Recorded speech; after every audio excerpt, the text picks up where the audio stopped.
El extraño caso del Dr. Jekyll y Mr. Hyde, de Robert Louis Stevenson. Capítulo 3. El Dr. Jekyll estaba perfectamente tranquilo. No habían pasado 15 días cuando, por una casualidad que Utterson juzgó providencial, el Dr. Jekyll reunió en una de sus agradables comidas a 5 o 6 viejos compañeros, todos excelentes e inteligentes personas, además de expertos en buenos vinos, y el notario aprovechó para quedarse una vez que los otros se fueron. No resultó extraño porque sucedía muy a menudo, ya que la compañía de Utterson era muy estimada, donde se le estimaba. Para quien le invitaba era un placer retener al taciturno notario, cuando los demás huéspedes, más locuaces e ingeniosos, ponían el pie en la puerta. Era agradable quedarse todavía un rato con ese hombre discreto y tranquilo, casi para hacer práctica de soledad y fortalecer el espíritu de su rico silencio, después de la fatigosa tensión de la alegría. Y el Dr. Jekyll no era una excepción a esta regla, y si lo mirábamos sentado con Utterson junto al fuego, un hombre alto y guapo, sobre los 50, de rasgos finos y proporcionados que reflejaban quizás una cierta malicia, pero también una gran inteligencia y bondad de ánimo. Se veía con claridad que sentía un afecto cálido y sincero por el notario. «Escucha, Jekyll, hace tiempo que quería hablar contigo», dijo Utterson. «¿Recuerdas aquel testamento tuyo?» El médico, como habría podido notar un observador atento, tenía pocas ganas de entrar en ese tema, pero supo salir con gran desenvoltura. «Mi pobre Utterson», dijo, «eres desafortunado al tenerme como cliente. No he visto a nadie tan afligido como tú por ese testamento mío, si quitamos al insoportable pedante de Lanyon, por esas que él llama mis herejías científicas». «Sí, ya sé que es una buena persona, no me mires de esa forma, una buenísima persona, pero es un insoportable pedante, un pedante ignorante y presuntuoso. Nadie me ha desilusionado tanto como Lanyon». «Ya sabes que siempre lo desaprobé», insistió Utterson sin dejarle escapar del asunto.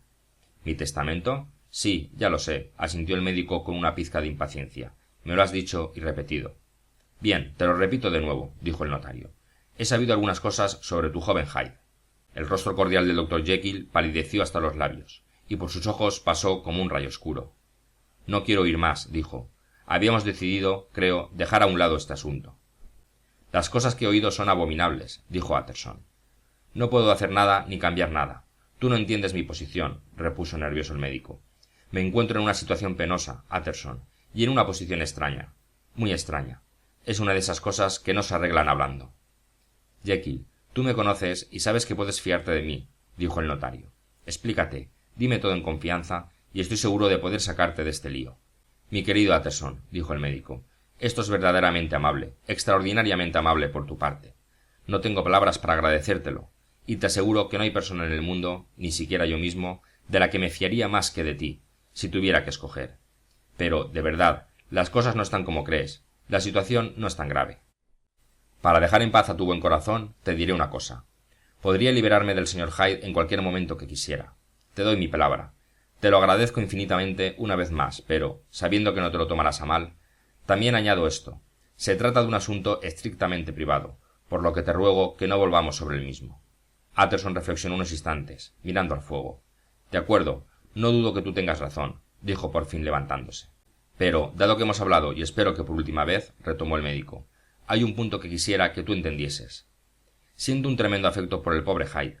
Sé que os habéis visto, me lo ha dicho, y tengo miedo que no haya sido muy cortés. Pero, repito, siento un tremendo afecto por ese joven, y, si yo desapareciese, tú prométeme, Utterson, que lo tolerarás y que tutelarás sus legítimos intereses». «No dudo que lo harías, si supieras todo, y tu promesa me quitaría un peso de encima». «No puedo garantizarte», dijo el notario, «que conseguiré alguna vez hacerlo a gusto». Jekyll le puso la mano en el brazo. «No te pido eso», dijo con calor. «Te pido solo que tuteles sus derechos, y te pido que lo hagas por mí, cuando yo ya no esté». Utterson no pudo contener un profundo suspiro. «Bien», dijo, «te lo prometo». Fin del capítulo 3. Capítulo 4. El homicidio Carew. Casi un año después, en octubre de 1800, todo Londres era un rumor por un delito horrible, no menos execrable por su crueldad que por la personalidad de la víctima.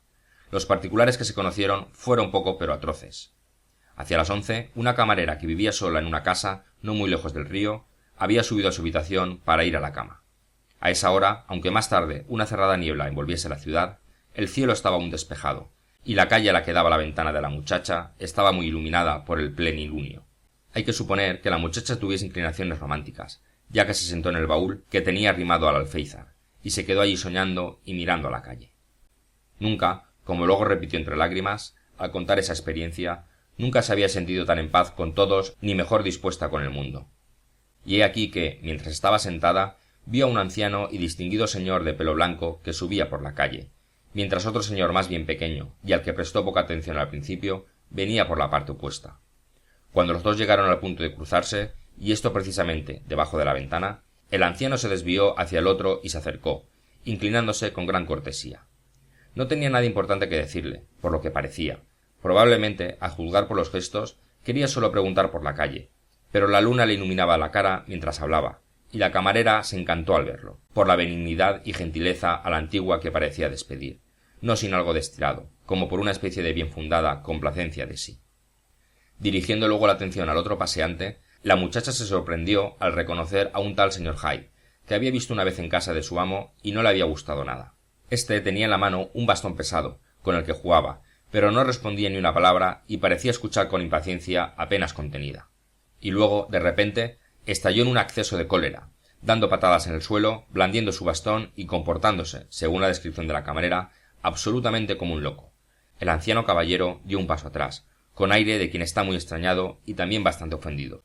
A esto el señor Hyde se desató del todo y lo tiró al suelo de un bastonazo. Inmediatamente después, con la furia de un mono, saltó sobre él pisoteándolo y descargando encima una lluvia de golpes, bajo los cuales se oía cómo se rompían los huesos y el cuerpo resollaba en la calle. La camarera se desvaneció por el horror de lo visto y de lo oído. Eran las 2 cuando volvió en sí y llamó a la policía. El asesino hacía ya tiempo que se había ido, pero la víctima estaba todavía allí en medio de la calle, en un estado horrible.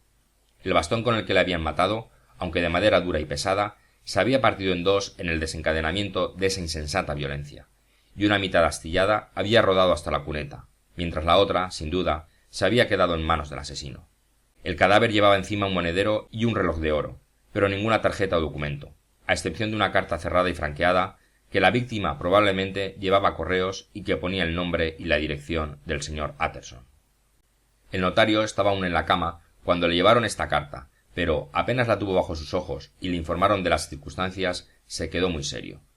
No puedo decir nada hasta que no haya visto el cadáver, dijo, pero tengo miedo de tener que daros una pésima noticia. Tened la cortesía de esperar a que me vista. Con el aspecto serio, después de un rápido desayuno, dijo que le pidieran un coche de caballos y se hizo conducir a la comisaría, a donde habían llevado el cadáver. Al verlo, admitió. Sí, lo reconozco, dijo, y me duele anunciaros que se trata de Sir Danvers Carew. Dios mío, ¿pero cómo es posible?, exclamó consternado el funcionario. Luego sus ojos se encendieron de ambición profesional. Es un delito que hará mucho ruido. ¿Vos podríais ayudarnos a encontrar a ese Hyde?, dijo, y, referido brevemente el testimonio de la camarera, mostró el bastón partido. Utterson se había quedado pálido al oír el nombre de Hyde, pero al ver el bastón ya no tenía dudas. Por roto y astillado que estuviera, era un bastón que él mismo había regalado a Henry Jekyll hacía muchos años. Ese Hyde es una persona de baja estatura, muy pequeño y de aspecto mal encarado, al menos es lo que dice la camarera. Utterson reflexionó un instante con la cabeza gacha, luego miró al funcionario. Tengo un coche ahí fuera, dijo. Si venís conmigo, creo que puedo llevaros a su casa. Eran ya las 9 de la mañana y la primera niebla de la estación pesaba sobre la ciudad como un gran manto color chocolate. Pero el viento batía y demolía continuamente esos contrafuertes de humo, de tal forma que Utterson, mientras avanzaba con el coche lentamente de calle en calle, podía contemplar crepúsculos de una sorprendente diversidad de gradación y matices. Aquí dominaba el negro de una noche ya cerrada. Allí se encendían resplandores de oscura púrpura, como un extenso y extraño incendio, mientras más adelante, lacerando un momento la niebla, una imprevista y lívida luz diurna penetraba entre las deshilachadas cortinas. Visto en estos cambiantes escorzos, con sus calles fangosas y sus paseantes desaliñados, con sus farolas no apagadas desde la noche anterior o encendidas deprisa para combatir esa nueva invasión de oscuridad, el oscuro barrio de Soho se le aparecía a Utterson como recortado en una ciudad de pesadilla. Sus mismos pensamientos, por otra parte, eran de tintes oscuros, y, si miraba al funcionario que tenía al lado, sentía que le sobrecogía ese terror que la ley y sus ejecutores infunden a veces hasta en los más inocentes. Cuando el coche se paró en la dirección indicada, la niebla se levantó un poco, descubriendo un miserable callejón con una tasca de vino, un equívoco restaurante francés, una tienducha de verduras y periódicos de un sueldo, niños piojosos agachados en las puertas y muchas mujeres de distinta nacionalidad que se iban, con la llave de casa en mano, a beber su ginebra matutina. Un instante después, la niebla había caído de nuevo, negra como la tierra de sombra, aislando al notario de esos miserables contornos. Aquí vivía el favorito de Henry Jekyll, el heredero de $250,000 de esterlinas. Una vieja de cara de marfil y cabellos de plata vino a abrir la puerta. Tenía mala pinta, de una maldad suavizada por la hipocresía, pero sus modales eran educados. Sí, dijo, el señor Hyde vive aquí, pero no está en casa. Había vuelto muy tarde por la noche y apenas hacía una hora que había salido de nuevo. En esto no había nada de extraño, ya que sus costumbres eran muy irregulares y a menudo estaba ausente. Por ejemplo, antes de ayer ella no le había visto desde hacía 2 meses. Bien, entonces querríamos ver sus habitaciones, dijo el notario, y cuando la mujer se puso a protestar que era imposible, cortó por lo sano. El señor viene conmigo, os lo advierto, es el inspector Newcomen, de Scotland Yard. Un relámpago de odiosa satisfacción iluminó la cara de la mujer, que dijo: «Ah, metido en líos. ¿Qué ha hecho?» Utterson y el inspector intercambiaron una mirada. «Parece que es un tipo no muy querido», observó el funcionario. «Y ahora, buena mujer, déjenos echar un vistazo». De toda la casa, en la que, aparte de la mujer, no vivía nadie más, Hyde se había reservado solo un par de habitaciones, pero éstas estaban amuebladas, con lujo y buen gusto. En una alacena había vinos de calidad, los cubiertos eran de plata, los manteles muy finos. Había colgado probablemente, pensó Utterson, un regalo de Henry Jekyll, que era un amante del arte, y las alfombras, muchísimas, eran de colores agradablemente variados. Sin embargo, las 2 habitaciones estaban patas arriba y mostraban que habían sido bien registradas. En el suelo se amontonaba ropa con los bolsillos al revés, varios cajones habían quedado abiertos, y en la chimenea, donde parecía que habían quemado muchos papeles, había un montón de ceniza del que el inspector recuperó el canto y las matrices quemadas de un talonario verde de cheques. Detrás de una puerta se encontró la otra mitad del bastón, con complacencia del inspector, que así tuvo en la mano una prueba decisiva. Y una visita al banco, donde aún había en la cuenta del asesino unas miles de esterlinas, completó la satisfacción del funcionario. «Ya lo tengo cogido. Estad seguro, señor», dijo Utterson. «Pero debe haber perdido la cabeza, al haber dejado allí el bastón, y, aún más, al haber quemado el talonario de cheques. Sin dinero no puede seguir. Así que no nos queda nada más que esperarlo en el banco y enviar mientras tanto su descripción». Pero el optimismo del inspector se revelaría excesivo. A Hyde le conocían pocas personas. El mismo amo de la camarera testigo del delito lo había visto 2 veces en total, y de su familia no se encontró rastro. Nunca se le había fotografiado, y los pocos que la habían encontrado dieron descripciones contradictorias, como a menudo sucede en estos casos. En algo estaban todos de acuerdo. El fugitivo dejaba una impresión de monstruosa pero inexplicable deformidad. Fin del capítulo 4.